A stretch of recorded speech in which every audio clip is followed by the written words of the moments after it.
हरे कृष्णा राधे राधे दोस्तों, आप सभी का मेरे इस यूट्यूब चैनल में हार्दिक स्वागत है। दोस्तों, एकादशी का व्रत भगवान विष्णु जी को समर्पित है और साल भर में कुल 24 एकादशी आती हैं। हर महीने में 2 एकादशी आती है, एक कृष्ण पक्ष में एकादशी आती है, एक शुक्ल पक्ष में। विशाख मास की शुक्ल पक्ष की एकादशी को मोहिनी एकादशी के नाम से जाना जाता है और यह भगवान विष्णु जी का ही एक स्वरूप है। और यह एकादशी मोह माया से छुटकारा दिलाने वाली एकादशी मानी जाती है। स्कंद पुराण के अनुसार इस एकादशी पर भगवान विष्णु की पूजा उपासना और व्रत करने से व्यक्ति को मोक्ष की प्राप्ति होती है। इसीलिए इस एकादशी का सबसे ज्यादा खास महत्व माना जाता है। इस एकादशी के दिन भगवान विष्णु जी ने मोहिनी अवतार धारण किया था, इसीलिए इसे मोहिनी एकादशी के नाम से जाना जाता है। और विशाख मास की यह शुक्ल पक्ष की जो एकादशी है, इससे लेकर पूर्णिमा तक श्री हरि जी की उपासना करनी चाहिए। कहते हैं स्कंद पुराण के अनुसार इस दिन ही एकादशी के दिन समुद्र मंथन से अमृत प्रकट हुआ था। फिर इसके दूसरे दिन यानी द्वादशी तिथि को भगवान विष्णु जी ने उस अमृत की रक्षा के लिए मोहिनी रूप धारण किया था। और त्रयोदशी तिथि को भगवान विष्णु जी ने सभी देवताओं को अमृत पान कराया था। और चतुर्दशी तिथि को देव विरोधी दैत्यों का संहार किया था। और पूर्णिमा के दिन समस्त देवताओं को उनका साम्राज्य मिला।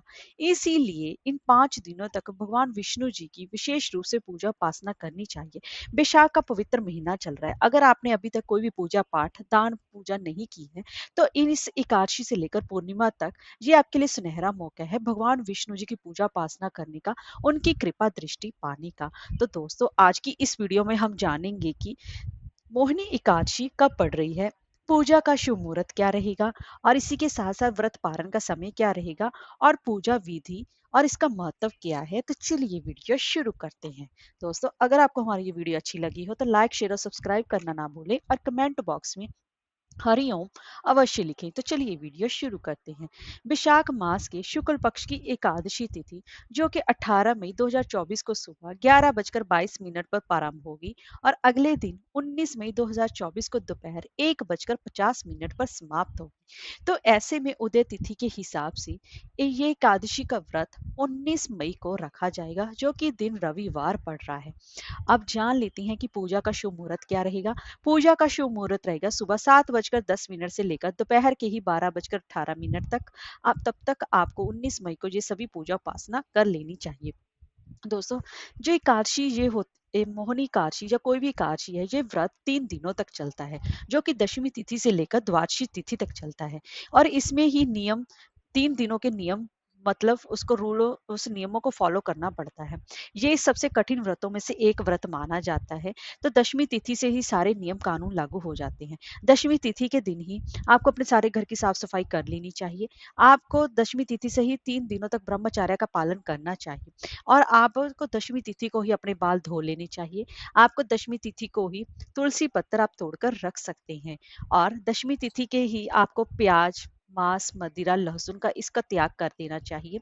और दशमी तिथि को भी आपको सूर्यास्त से पहले शाम के समय समय उससे पहले भोजन कर लेना चाहिए। और ब्रह्मचर्य का पालन करने के बाद जमीन पर शयन करना चाहिए। तो जिस तरीके से इस व्रत का महत्व है, उतना ही व्रत का पारण का भी है। अगर आपने सही समय से व्रत रखा है, अगर आप सही समय पर सही विधि से व्रत का पारण नहीं करते तो आपको पूजा के पूर्ण फल की प्राप्ति नहीं हो पाती। इसीलिए आपको इस बात का विशेष रूप से ध्यान रखना चाहिए। तो व्रत का पारण का समय रहेगा 19 मई 2024 की सुबह 5:28 से लेकर सुबह के ही 8:12 के दौरान आप व्रत का पारण कर सकते हैं। और द्वादशी तिथि समाप्त होने का समय रहेगा दोपहर के 3:58 तक। तो दोस्तों, अब जान लेते हैं कि पूजा विधि क्या रहेगी। दशमी तिथि से सभी नियम रूल लागू करने के बाद एकादशी के दिन सुबह आपको ब्रह्म मुहूर्त में जल्दी उठना चाहिए और उसके बाद आपको किसी पवित्र नदियों में, किसी तालाब में, कुएं में स्नान करना चाहिए। या फिर आप घर पर ही गंगा जल मिले युक्त पानी से स्नान करना चाहिए। उसके बाद आपको साफ सुथरे वस्त्र धारण करने चाहिए। उसके बाद आपको अपने पूजा घर में आना चाहिए, वहां पर गंगा जल का छिड़काव करना चाहिए। अब आपको एक लकड़ी का पाटा लेना चाहिए, वहां पर पीले रंग का कपड़ा बिछाकर भगवान विष्णु जी की प्रतिमा या फिर उनकी मूर्ति को स्थापित करना चाहिए। और उसके बाद उनका पंचामृत से अभिषेक करना चाहिए और उनको पीले वस्त्र धारण कराने चाहिए। अगर आपके पास भगवान विष्णु जी की मूर्ति या प्रतिमा नहीं है, आप उसकी जगह पर लड्डू गोपाल जी को भी स्थापित कर सकते हैं। उसके बाद उनको पीले कपड़ों से सजाने के बाद उनको पीले चंदन का तिलक लगाएँ और वहाँ पर देसी घी का दीपक जलाएँ। अब आप पूरी श्रद्धा से मोहिनी एकादशी व्रत का संकल्प लें। ये व्रत आप निर्जला आहार करना चाहते हैं या फिर फलाहार करना चाहते हैं, आप अपनी समर्था के हिसाब से कर सकते हैं। और उसके बाद भगवान विष्णु जी का आपको उपचार से उनकी पूजा उपासना करनी है। उनको पीले रंग के फूल, पीले रंग की मिठाई का भोग लगाना है और उसमें तुलसी पत्तर डालना बिल्कुल भी ना भूलें। भगवान विष्णु जी को तुलसी बेहद ही प्रिय है और वह तुलसी के बिना कोई भी पूजा स्वीकार नहीं करते हैं। इस बात का विशेष रूप से ध्यान रखें और पूरे दिन मन ही मन ओम नमो भगवते वासुदेवाय का मंत्र का जाप करें। आप चाहे तो विष्णु सहस्त्र नाम का भी पाठ कर सकते हैं। लेकिन एक बात का विशेष रूप से ध्यान रखें, आज रविवार है तो तुलसी के पत्ते आप भगवान विष्णु जी को अर्पण कर सकते हैं, आप इसका सेवन नहीं कर सकते। और आज के दिन ना ही तो तुलसी को स्पर्श किया जाता है और ना ही तुलसी में जल दिया जाता है। वैसे भी रविवार की वजह से भी नहीं दिया जाता। लेकिन कुछ लोगों के यहाँ रविवार को तुलसी पर दीपक नहीं जलाया जाता। वैसे तो एकादशी पर तुलसी पर दीपक जलाने की परंपरा है। अगर आपके यहाँ नहीं जलाया जाता तो आप मत जलाइएगा। तो इस तरीके से आपको एकादशी का व्रत करना है। उसके बाद आपको रात्रि जागरण का विधान है। एकादशी व्रत पर हमेशा ही रात्रि जागरण का माना गया है। उसके बाद अगले दिन द्वादशी तिथि में आपको सुबह जल्दी उठना चाहिए। आपको स्नान आदि करके भगवान विष्णु जी की पूजा उपासना करके ही व्रत का पारण यानी कि व्रत खोलना चाहिए। व्रत के पारण के लिए आपको गरीब व ब्राह्मणों को अन्न दान भोजन दान देना चाहिए और उनको दक्षिणा अवश्य देनी चाहिए। और एकादशी के दिन आपको चावल का सेवन नहीं करना है, इस बात का विशेष रूप से ध्यान रखें। और एकादशी व्रत का पारण हमेशा ही मीठी चीज के साथ करना चाहिए। ये जो मोहिनी एकादशी का व्रत है, ये सबसे उत्तम व्रतों में से एक माना जाता है।